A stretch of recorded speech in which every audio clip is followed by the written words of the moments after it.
everyone, to the first studio recorded episode of the Geospatial Index. Rob from FLINTpro, really glad you're here. Can we start off with the elevator pitch for FLINTpro? Oh, sure. Well, it's always interesting, elevator pitches, because it depends which elevator you're in and what event.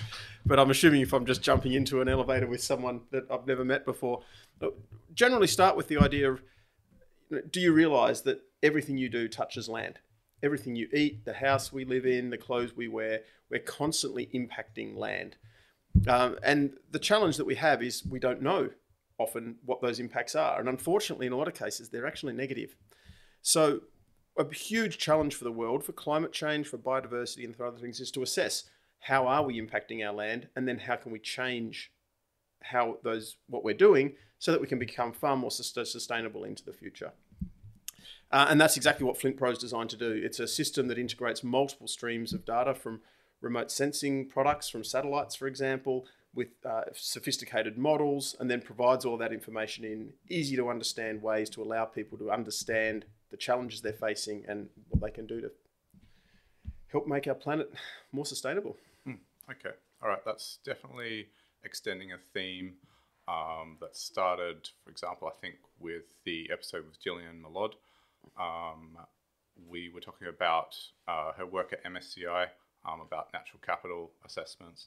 The theme continued then with Andy Coote, who's the Director of Consulting WARE. We talked about how geospatial is central to basically the concept of nature being an asset class and measuring its performance. We also talked with Nina Moiseva from Map Impact, which is a local company similar to FLINTpro in the UK. Yep. So yeah, really nice to have you on, an Australian from another country, showing us that this concept matters really all around the world. Yeah, so, yeah, really glad. Great. Cool. All right. So could you characterize a bit more the niche you are dominating or attempting to? Sure. Look, I mean, the land sector is extraordinarily diverse and complicated. And that's kind of the fun of it, actually. And that's what everyone's trying to deal with at the moment, is how can you take all of this complexity and pull it into something simple to start taking action. So our main areas on land are really around your forestry, agriculture, land use type activities. So you can think of everything from how we're managing forests, issues of deforestation, issues of land management around soil carbon. All of those seem really negative, but there's also all the positives. So it's also about what if we plant trees in these areas? What might biodiversity and what might the carbon outcomes be? What if we improve our soil management practices? What might happen to sustainability in other parts? So we really work in that sector. We don't really work in that finer resolutions, for example, residential sector type space. It's this broad thing. So the whole idea is that we can cover the entire globe and we can run anywhere in the world and then start bringing better and better data to bear as people need it. Wow, okay. So do you have like a analytics team or a bunch of people with PhDs who spend all day modeling things? It's quite a large scope to do this on a planetary scale. Yes, we do. So you're right, it is a big scope, and it's really been enabled, like so many companies working in this space now, by the incredible movement in particular cloud-based computing, but also access to all of these new remote sensing data products that are coming out that mean that you can, things that used to be very difficult even at a country scale. When I started working in this in Australia in the very early 2000s, the idea of doing a continental scale Landsat map was, we did it, but it wasn't simple. We were still getting imagery sent to us on DVDs. Now all the data's sitting, that's right, exactly, at their funny old days. And we just had cabinets of the things across walls. Whereas to now, where it's not really the limitation of getting the data, it's the limitation of what the sensors can do. We've really tapped into that information so much more. So yeah, so we're a really interesting team. We bring together a range of scientists who've worked in the field for generally well over 20 years, a lot around the IPCC and other processes, a lot of experience in building large scale systems. That's really where we came from. And the real experience we bring is in the integration piece. So, you can't do everything with remote sensing, and you can't do everything with models, and you can't do everything with ground data, but you can do almost everything if you combine them in a sensible way. And that's what we do. So we have a team of scientists working very closely with a team of software developers who develop very fast integration systems. So thinking all sort of C++ and all of those things that I don't fully understand. And then that's combined in with a whole lot of sort of sales support and other things. So that what we're finding when you're working with clients is getting them the data is the first step, making them understand it and helping them through the process of what that means and how can you take action is the next step. And that's another core part of the business. We offer a lot of that expertise out to the market as well. Cool. Yeah. I remember in the preparation for this, I was listening to another podcast and it seemed like you sort of dip in and out of any university you please. Yes. And you just find someone who's doing something interesting and invite them to contribute. So it seems like there's a strong interface between academia and applying that in a commercial sense with you. So definitely. It's actually one of the most exciting things about working in this space. There's a lot of fantastic new technologies coming along and just always staying aware of what the cutting edge is, but knowing what's robust enough to apply operationally. And that's the challenge that we're always looking at. We're always looking ahead to say, here's where we want to be, but here's what we can do in a good, consistent framework that supports action and bring in those new technologies as we go. And it keeps everyone sharp. You want to keep working with the young, smart people, otherwise you end up falling behind. No, sure. All right, good to know we're dealing with a company on the cutting edge. So. Yeah. All right, keeping up the image of the podcast here. So there's another thing to just dip into there before we continue on with the agenda. So it's about scale. You said that you're not so much about solutions for, the next maybe, real estate investment or development of 3 or 4 houses. I just wanted to cover this off a bit because there's some new biodiversity net gain legislation in the UK. My understanding is that towards the end of next year, it will be mandatory even for large-scale infrastructure projects.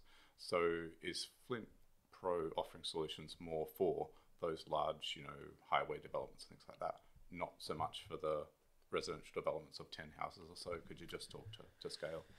Certainly, yeah. Look, traditionally we've worked very much in that sort of the broader scale agriculture and forestry sector, and that does include big engineering, mining projects, things where you really are impacting land. The interesting thing with FLINTpro is because we're an integration system, we can operate at all these different scales. We're not locked to a remote sensing provider. We partner with a lot of remote sensing companies to bring in the best available data. So as these things become more important, and I think it's going to become important more globally, a lot of the biodiversity loss is happening on these urban fringes where the last pieces of these forests are getting further fragmented and lost. So in those cases, we typically work with a remote sensing provider and give us much more high resolution data, and then we can apply the models to that. So as those needs start to increase, we can meet those needs going forward, because the idea was to build the platform as a very flexible system that wouldn't be caught up by saying, well, we're only ever stuck with 30-meter Landsat data, for example. Okay, all right, good to know. So it's modular, responsive to whatever source of pixels, I guess. Yeah, we can say. That's right. Okay, good. So moving on to, I guess, the commercial questions for a bit. So how much skin in the game does management have? Lots, basically. I mean, we've all worked in this sector for a very, very long time. The founders, we've been in it for well over 20 years. A lot of the staff we have been in it for well over 15 years. We all really, really care, and we've been working in that for a long time. And the most important part then is also the new staff we're bringing on, really bring that into the company as well. So when we brought Tina Morris on as CEO, I mean, I think that in itself was a big decision for us, and it was such a great decision because what it allowed us to do was bring someone who clearly cared about the environment, wanted to make a difference, but also brought those decades of experience in the financial sector and metrics and other things to it.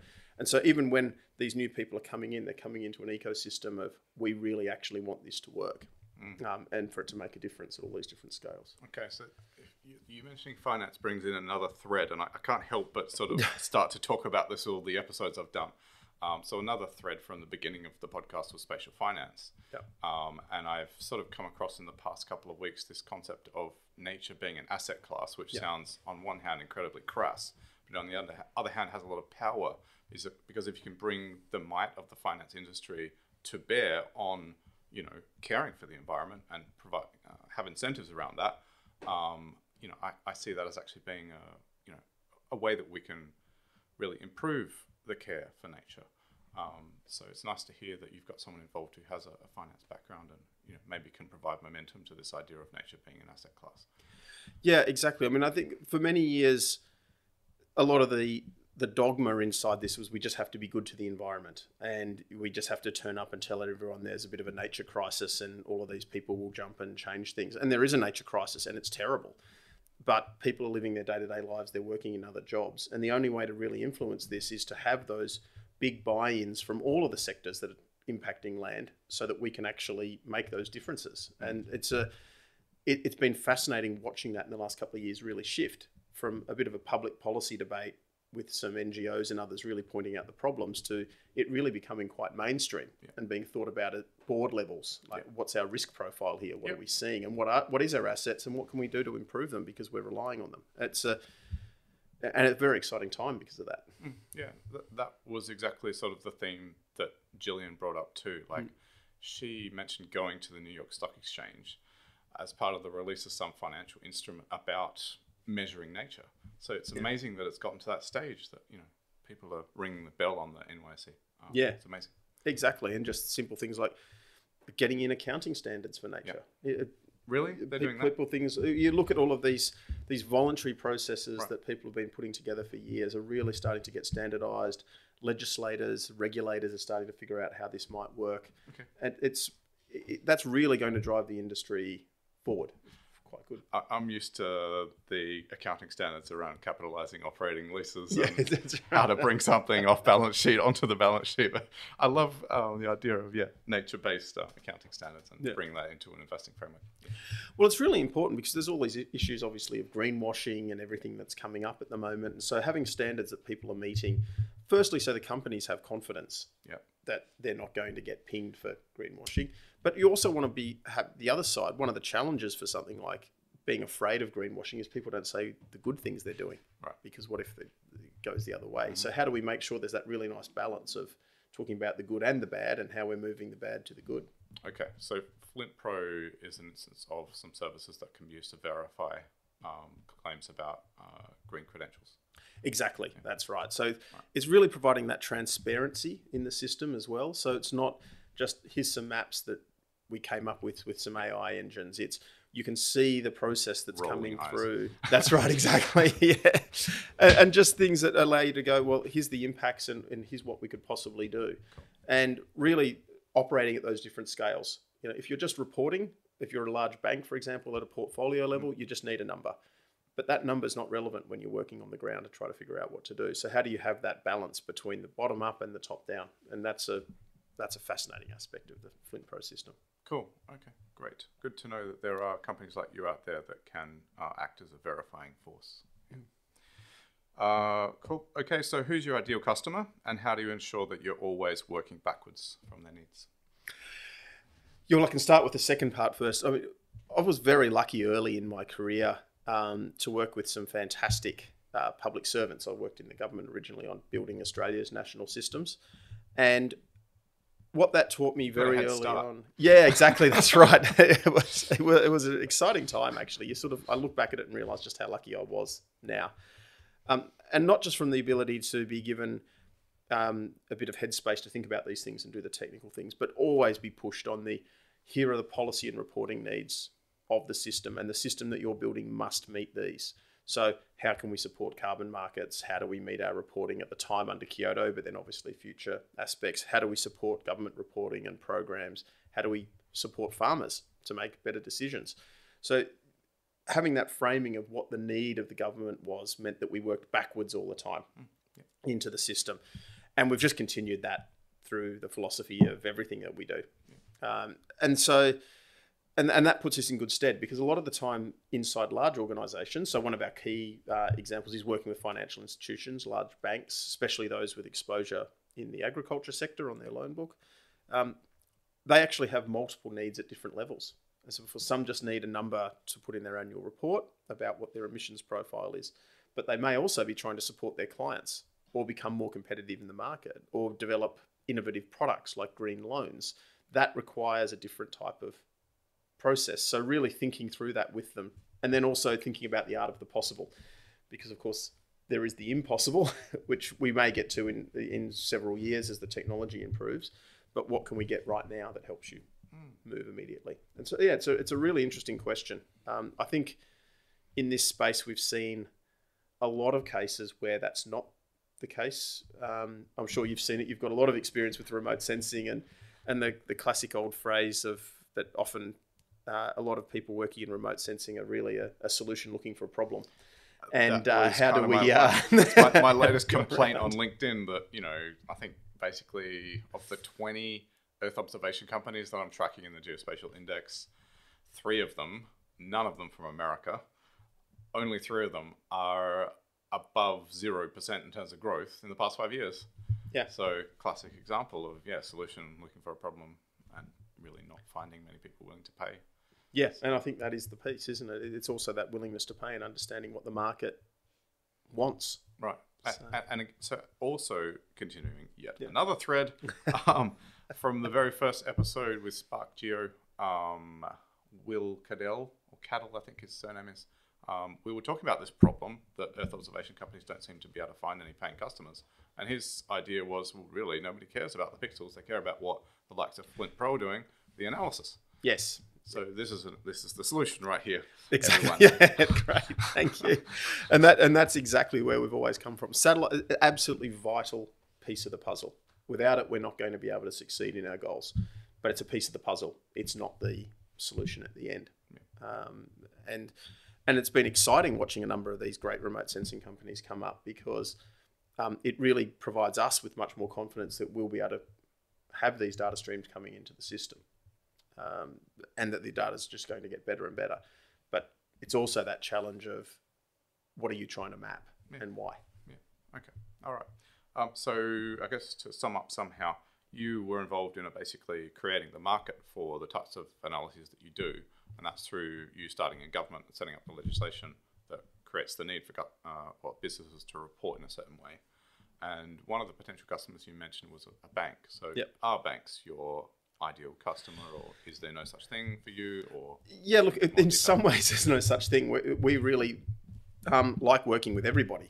Anyone that really wants to understand what's happening on their land and how to improve it is a client, or a potential client of FLINTpro. But if I was to look at the 2 key ones, definitely the financial sector is a really obvious one. They have such big influence across land. They're exposed to a lot of risk. They're also got a lot of opportunity that other people can't derive or drive. Mm-hmm. And so it's a really exciting piece to see them coming forward and working on this. The other part, of course, is large consulting firms that are often doing a lot of work with clients and advising them on what they should do. And they need a technical underpinning system. And FLINTpro can really help them there as well. And then obviously traditional forestry and agribusinesses. Okay. So good to have a bit more detail there. All right. So then how fast and sticky is customer growth? Yeah, look, it's been great, actually. So it's quite sticky once people get in the door. I think it's a really interesting space. As you mentioned before, there's so many startups coming in with geospatial solutions at the moment. And it's good that that's happening. It just means that it's hard to get to a decision sometimes with groups because they are starting to think through and they're seeing lots of pictures and they're getting lots of ideas. So how do you differentiate FLINTpro? And that's been a really interesting challenge for us because we're not a remote sensing company at all. And so when everyone's looking at remote sensing, how do we separate ourselves and say, vital piece of the puzzle, but not the whole puzzle, you need this. And so that's probably where our stickiness has come in at that point when people have realized that the remote sensing data is helping them, but it's not everything. Okay. And so, look, a lot of our clients have been long-term clients of the system. There's also short-term clients that just have a need. They just need a number. They might be looking at an investment and they don't need a ongoing arrangement. They just need to know, is this worthwhile investing in, yes or no? Okay. So, I mean, just trying to think about the trends, looking at what FLINTpro and I guess Erica, your marketing person, is mentioning on LinkedIn, and yourself, there's a theme of carbon assessments. I think I also came across another staff member of FLINTpro. I was looking at his profile. His whole career seems to be about carbon assessments of some sort. Yep.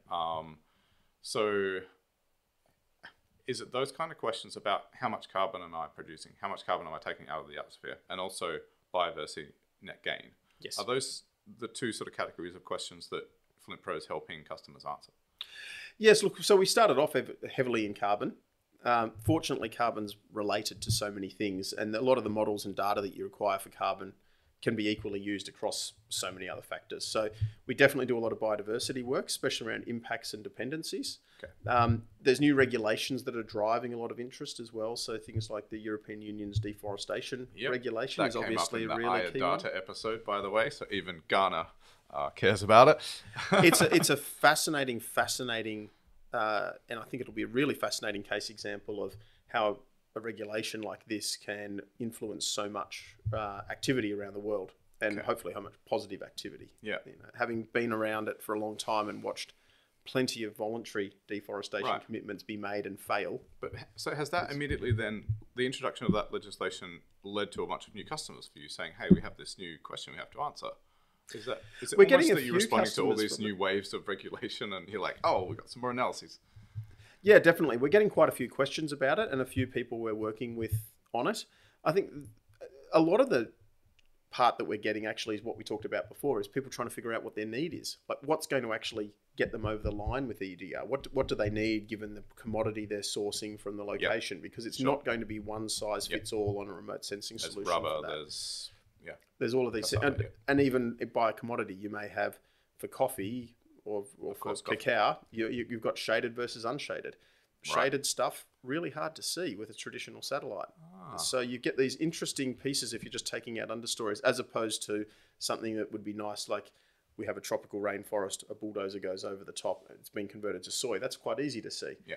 And then you get into complex landscapes like Australia, where you're going into woodlands and other pieces. So it's a fascinating example of where you need to work with the clients again to say, here's what the regulations say, here's what you're doing, here's where your challenges will be, here's where you can get to with the free data. And if the free data is not going to work, then here are the partners that we work with on remote sensing that can get you over the line. Okay, so, I mean, because going into this, I had in my mind that you had a bunch of sort of off-the-shelf, you click on this in the shopping cart for FLINTpro, and for my organization, I've got these analyses in the next half hour. But it sounds like also that you do some bespoke analyses, and you can... Exactly, that's right. So what we've really always worked on is to say, what can we do globally immediately with the freely available data sets and models and national data sets. So when we say global, they don't have to be global data sets. They can be national data sets that we cut in and use. And what that means is we can give really fast analysis straight off the bat. So the Reg IQ product, that was what that was designed to do. Yeah. Tell us quickly where you're operating, what regions you're in, and we can throw it and say, look, EUDR, you're probably low risk here, you should be fine. Yeah. Or actually, you're high risk here, now you have to drill down. And so we can step people through from that very quick, fast analysis all the way through to right now we're going to come down. That's right. And you need that because you can spend a lot of money very quickly, as you know, and not necessarily get a result. No problem for me. Yeah, that's right. No. Okay. So then we've already started to look at financial services, but I do have an item here, so I'll just rattle that one off. So in financial services, how do you help clients understand portfolio scope 1 and 3 emissions liability, deforestation risk, and biodiversity impact? So I guess we've already started to touch on these. Maybe you can just summarize it. Yes, certainly. And also, just to say, what on earth is portfolio scope 1 and 3 emissions liability? Maybe. Yeah, that's right. Well, for a lot of these banks, the scope 1s aren't that big across a lot of the deforestation piece, unless they're not directly owning things. They've often got loans down into their portfolio. So you're looking much more down the scope 3s for a lot of these pieces and understanding what that implication is of I've given a loan to these farmers, what are they doing on their farm? And you don't really know necessarily, especially around forest. Most of traditionally when you think of loan books, they're interested in making sure that you're going to be able to repay the loan. So they'll need to know that you're going to continue to have the crop yields or the yields from livestock that would help you through that process. When we're working with the banks, that's really one of their first questions is how can we get to this piece? So the interesting part has been watching them evolve as well. So really starting to think much more spatially. So 5 or 6 years ago, when we spoke to a lot of these banks, the first problem they hit was they often didn't know where the farms were that they'd actually put loans on. They might be registered to a post office box, and kind of hard to do a spatial analysis on a post office box. The number of spatial analyses have happened on a particular... That's right, exactly. Right, in the middle of a city, yes.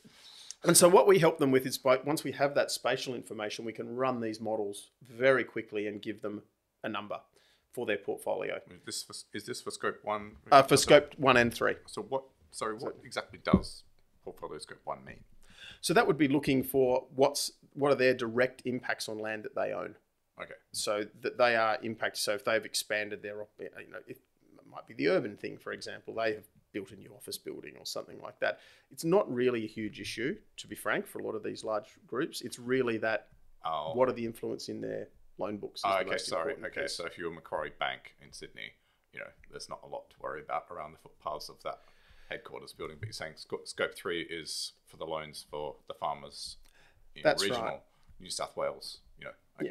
Yeah, but it may be more direct than that, because some of these banks, for example, may own actually the agricultural holdings themselves. Right. Then that's actually their liability.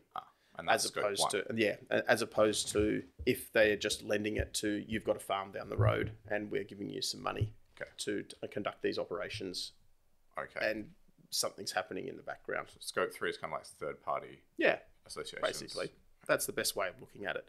It can get quite complicated depending on where you want to draw the line, but what we really do is we're able just to do those very fast analyses using the remote sensing data and the models. Yeah. And then we can iteratively improve that as we go. All right. And I guess as we've already covered, those analyses can provide insight about emissions, deforestation, and biodiversity. Okay. Yeah. All right. So then what's a recent example of how nature impact and climate risk disclosure requirements are evolving? And we've already talked about the EU deforestation. What was it called again? EUDR. Okay. Yeah. So maybe expand a bit on that and other ones. Yeah, sure. Look, I mean, they're coming up everywhere. It's been quite interesting. EUDR is obviously a very interesting one because it's so influential globally. So it's going to impact supply chains all over the place. And it's probably going to have influences that no one's thinking about. So even growers that are doing things domestic, entire supply chain for them is domestic, may find that an international purchaser at the end says, well, you may be all domestic, but actually we're just going to run a blanket deforestation policy. So you're now caught up in this. Wow. So it's going to be a very interesting space to see how that goes. And it's I like it's like a virtuous cycle of like, exactly. And people will find it difficult. A lot of people, yeah. Yeah. And I think this will be the interesting part. It's a very challenging timeline as well. A lot of groups are struggling with what they need to figure out, what they need to do for it. But the great thing is the pressure's on. And so, yes, we won't get it right the first year or maybe even the second year. Everyone should do their best, obviously. And as you start realizing where the gaps are, you just start filling them. And it's a really exciting time. There's obviously a whole lot of other European directives coming out on sustainability now as well, sustainability reporting for products. And then you're also seeing a lot of groups coming up with reporting needs inside countries. So, Canada, Australia, the US, obviously EU, UK, they're all looking at this. What's the mandatory reporting for nature? So, I mean, you have a global view. So how comparable are all these new emerging systems? They all kind of come from one PhD 20 years ago. The frameworks or the technologies or all of them, but the frameworks really. Yeah. Look, they're relatively comparable. There will be differences, without a doubt. Every country has a slightly different circumstance, and it's very hard to put a blanket rule over the top. And I think we really learnt that in the 2000s, in the 90s and 2000s. You just have to look at the issues of land sector carbon accounting under the Kyoto Protocol and the United Nations Framework Convention on Climate Change to realise that trying to apply a blanket rule just didn't work. Way too complicated and difficult for people to meet. So providing a degree of flexibility for definitions and for dealing with local circumstances is going to be really important. And of course, that's the role of countries setting their own regulation and legislation. So, but when you've got a lot of work going on around SBTI, around what's SBTI? The Science-Based Targets Initiative. Yeah. You've got the Task Force on Nature-Related Financial Disclosures, for example. That was the one from Gillian. Yes. The whole thing with the New York Stock Exchange, which I still can't believe. But. Yeah, exactly. It's a really exciting time. So, of course, these are voluntary things. They're not a regulation you have to meet. Right. But more and more groups are looking to meet those anyway. They're almost becoming a bit of a default standard at a high level. And a lot of the core concepts from those are very likely to be dragged down into any future regulation and legislation that goes on this. So I think that's the key piece. There'll be a bit of flexibility. Not everything's going to be exactly the same. But the key is that if you buy something in your country, or I buy it in my country, or I buy it from this supplier, that I roughly know that the metrics, we're comparing apples to apples. Yeah. And again, in the carbon world, that was one of the advantages. If you look at the reporting, countries use all different methods, but the common metric is CO2. So if you've got confidence in the CO2 metric, that's fine, and we can discuss the technical it all comes stuff down to later. carbon in the end, kind of thing. Yeah, that's right. And that's in that carbon space. For biodiversity, it's a bit different because different countries are so... Biodiversity's amazing. Like, so is there because there's this biodiversity net gain legislation that projects are having to grapple with now across the UK, and it's going to become serious for the larger projects end of next year, as I was saying. But is there a trend of biodiversity net gain as a requirement in other countries? I think it's really coming. The biodiversity issue has obviously been floating around for a very long time, and the fact that it's finally come to the fore so loudly is fantastic. There's been lots of different things going on over the years around biodiversity offset schemes, typically set up in states rather than at country levels. So lots of sort of test examples. That's right. You can sell credits and you can sell the fact that you, with your block of land that you've been planting trees on in regional South Australia, for example, I actually came across someone at work when I used to work there. I couldn't believe that she was able to make money from, that she had some land just for that purpose. Yeah, there's this new market, it appears. That's right, exactly. And like all markets, it's had its challenges as it's maturing. But I think all of those things will start coming more and more down, because obviously the challenges you were mentioning before is nature as an asset is nature hasn't been valued. And so its value is in what products we can produce from the land that either nature's on, so we get rid of the nature to produce things, or we protect it, but no one gets paid for it. Yeah. And this is really changing that mindset. And there's also these ecosystem services that Andy Coote was really great in elucidating in the Consulting Where episode on the podcast for our listeners who are very familiar, of course, with that precise episode. But I love this idea of this increasing awareness of, at the risk of sounding like I'm some revolutionary to do with nature, but I think you can actually successfully make the technical argument, even from an engineering perspective, that, if you just removed all the trees, we wouldn't have the oxygen scrubbing effect and that service that is crucial for sustaining life. Again, at the risk of sounding like some, I'm about to launch into some spiel about how we should all look after nature, but I think you don't have to make that spiel. You don't have to be dramatic. You can just make the technical argument that there are huge engineered systems that we don't have to set up and maintain, and we don't have to pay engineers to design and maintain because we've got trees. Yeah. So there's a vital ecosystem service there, and it's really nice that humanity seems to be getting serious about measuring it. And it's coming out of the, that's woo, and you're some greenie, to, it's legitimate. Yes. Yeah, exactly. And you're seeing that even at small scales. If you go to a lot of urban areas, engineers just used to make concrete drains to take all the stormwater away. And now people are realizing, actually, if you let them meander a bit and put some trees down the side, it actually works better. And all of those interesting scales are just it's so funny. Yeah, because I'm from Australia's biggest hippie commune in Western Australia, and I went to a Waldorf school, and there was a reed bed system for treating sewage from the school that my dad helped set up, and a whole bunch of other parents from the school. And it's so funny that all of these crazy concepts from the weird greenies are now becoming like mainstream. Yeah, exactly. I used to think that I was from some weird background, but now it's like, anyway, talking of head starts. Okay, so because I realise we don't have all day as much as I'd love to, Okay, so for food and agriculture, the EU deforestation regulation has led to a scramble, as we were kind of talking about, to map coffee plantations. A new app from TechnoServe has been produced to help with this. Have you got any comments on this? How are you helping farmers with this regulation? Just to, I guess, summarize and expand on something we've already begun discussing. Yeah, definitely. Look, I think one of the most exciting things about this space is actually the mix of technologies that are coming out that can work together. And TechnoServe's fantastic, because really getting down to that ground level and saying, well, where are the farms?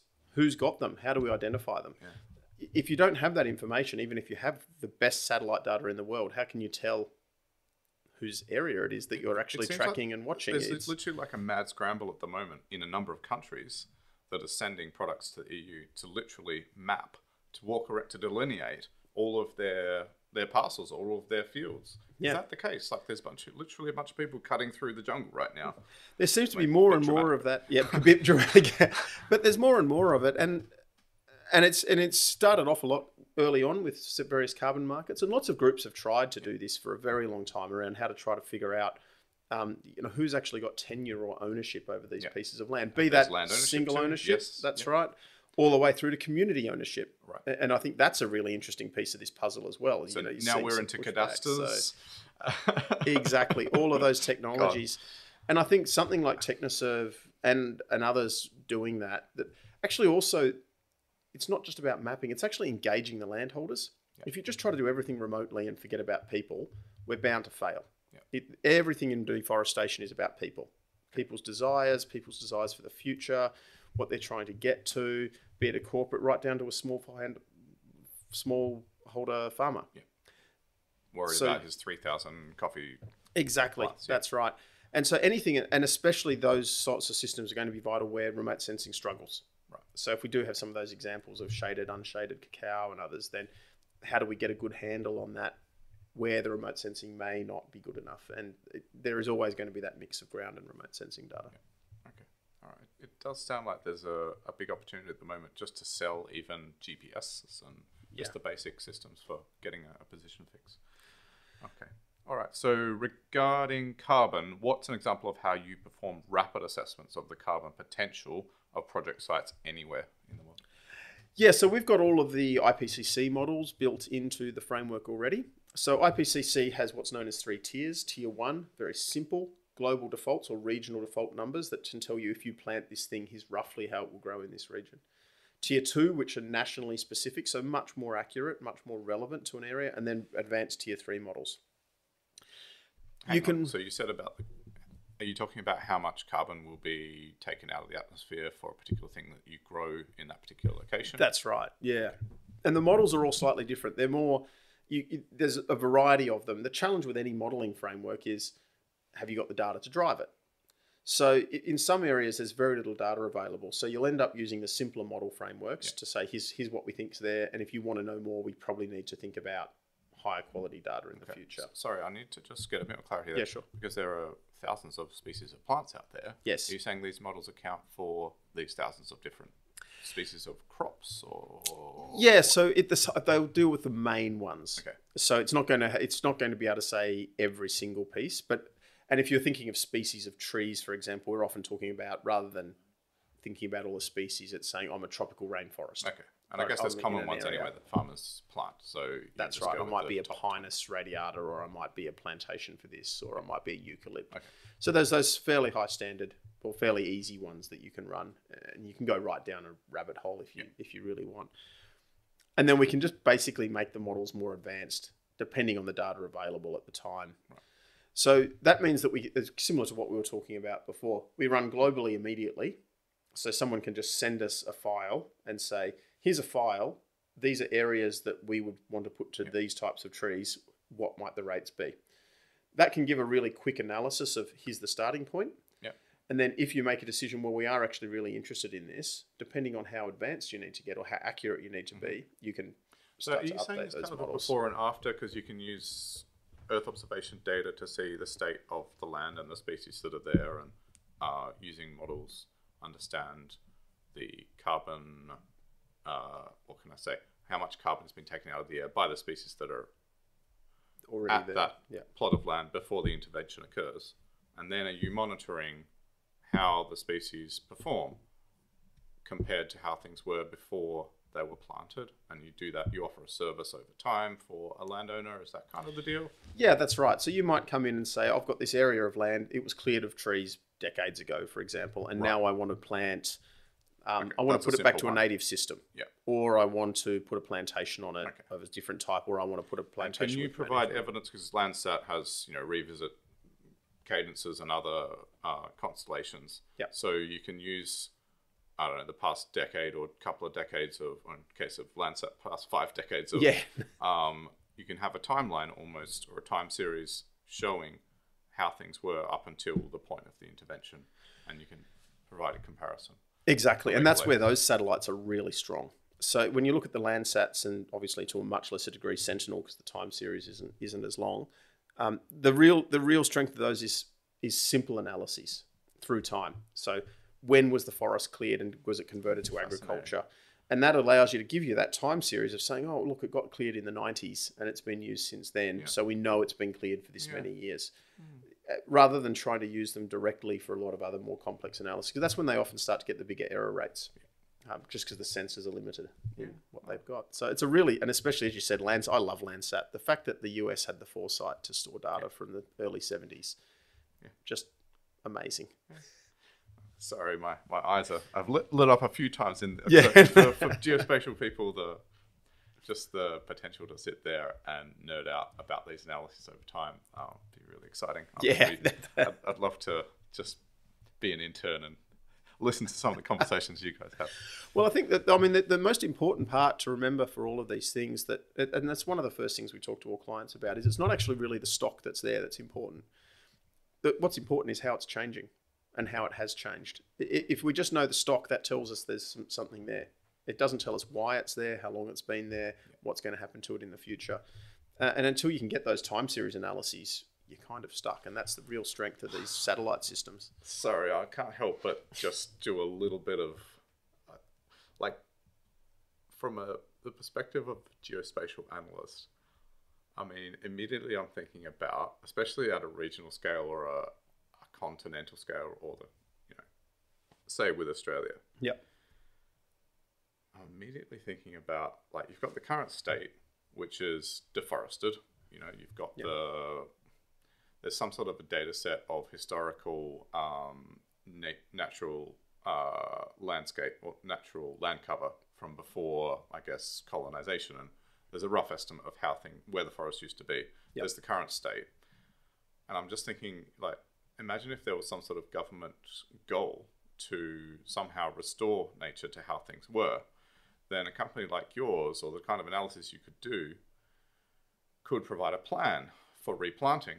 And you could see, how much extra forest would have to be replanted, where, and you could have a dashboard of rate of achievement to reach that goal, how long it would take. I don't know. It's a really exciting thing. It's actually been one of my dreams for many years, right from the start. That's where I'd love the system to be for people using it. And that's why we still work a lot with government, because it's a real passion to say, it's great to plant trees, but really it needs to be part in the future of what's the land use plan. What do we want to get from our land? And if we're going to plant trees, we want to plant them where we're going to get the best bang for buck. And that's a really interesting challenge, starting to think through those trade-offs around, we still need to eat and we still need to do all these other things. But we need to improve nature. So where do we make those biggest advances is going to be key going forward, because otherwise we just end up with random things everywhere and then wonder why we didn't succeed. Yeah. Fascinating. Love it. All right. Okay, so AI agents are all the rage. What is FLINTpro doing to develop one? Yeah, look, we've talked a bit about this actually. It's been really interesting. I think the most fascinating part about AI is that it kind of can get used through the entire value chain of what we're doing. And that starts even at the back end before we touch the things. So FLINTpro brings in data products. So we bring in maps of forest and maps of crops and things like that. So you've obviously got AI and machine learning being used by a lot of those remote sensing companies to develop these. The funny thing is that whenever it comes up on this podcast, AI is not new. Machine learning is not new for our industry. Yeah. It's been there for decades, so it's kind of hilarious, all the hype, but anyway. Yes, we could talk about that for a bit. The machine learning one I find very fascinating, because everyone, especially in that big phase of where that was the big thing, and then you realise that most of the time it just landed on a random forest algorithm, and right. People have been using random forest for decades, and that kind of explains why with all of those new technologies, it's hardly as if the accuracy levels have gone through the roof. It's been an incremental evolution. It hasn't really been a revolution. It's been a bit of a revolution in speed, but probably not for some of if you look at the map accuracies back 20 years ago, you're more sensor limited now, I think, is the problem. There you go. It's really fascinating. I think one of the most interesting parts of AI from my perspective, as we've been thinking through it, is it comes to that piece we were talking about before. Once you actually have the results, you can explain them reasonably quickly at a high level to people, but how do you start making those decision processes? And at the moment, there's a huge degree of expertise required in a consulting sense. So even if you get the data, you then need to have people helping to talk through it. Yeah. That's a time-consuming, it can be a very costly part of doing any piece of work. So I'm quite excited by the opportunities in the future in a few years about how can that type of tech, it's never going to get us there all the way, because you really do need that knowledge and expertise in a lot of these places, but how can we speed that up? That's quite an interesting area. Continuing my habitual referencing to other episodes, the one with Realty Dynamics from Tampa, Apratim Biswas was the guest there. An example of using AI, which I think kind of maps onto kind of what you're talking about, is in a real estate context. He was using an AI agent to summarize legislation to do with the rules about real estate developments in Florida. And there's tens of thousands of pages of legalese. Yeah. Similarly, it sounds like there are a number of different packages of legislation with tens of thousands of pages of text, maybe in different languages, for all the different clients in different countries around the world that you're helping. Makes me wonder if an AI agent could be, made available on your platform to summarize or answer questions about legislation per region. Yeah, look, I think that's a really big opportunity, and it's a really exciting one because it's also evolving so fast, and this becomes the next challenge of things are moving and moving and moving, and so I think the AI agents will be really good at getting to that point of saying where it is now. A lot of the stuff of whether it's going to be in the future is the personal relationships everyone still has, and they're talking about in the room around, well, we might be doing this or we might be doing this, and that's actually in many ways more valuable than what the legislation is in the day. So I think the AI agents will probably struggle with that for a while because they're not talking to us. Right. But as it comes in for those analyses, it'll be really, really valuable. Cool. And if we're going to scale to the stuff we need to do for nature, that we need those sorts of things. Yeah. There's not enough experts in the world to deal with the problem. I love this nice virtuous application of AI. Yeah, it's a great idea. All right. Finally, in the UK, at least, it's possible to undertake a geospatial apprenticeship. So what qualities, skills, or ambitions should an apprentice have to do well at FLINTpro? Well, first of all, they have to show a really keen willingness to understand the implications of what they're doing. So we don't like people who are just... We don't want to hire people who just want to be a hamster in a wheel churning through data and I can throw some AI or ML at something to come up with a result. We really focus on people who can think and think outside the box, but also think in that operational context. We need to do this. We need to do it at this scale. What's an appropriate way and how do we describe the problem? So again, really that learning of focusing on the needs and bringing it in. That's like you want probably a critical the main thinker. piece. That's right, exactly. And definitely sounds like you have a habit of employing people from universities. Yes, that's right. But it's also finding the practical people that come across. Right. And I from my perspective, a lot of the success of FLINTpro has come from the fact that we've just hired lots of different people, and across the globe, and we've worked with people across the globe, and so we can always bring these different perspectives, and quite willingly be willing to challenge each other any day of the week. So that's a really nice message to end on. Rob. Well, I don't want it to end, but we don't have millions of dollars on this podcast, so we can only rent the studio for so long. So I need to shake your hand. It's great to have an Aussie, a fellow Aussie, on the podcast, and really a privilege, I think, to have this as the first one that happens in a studio.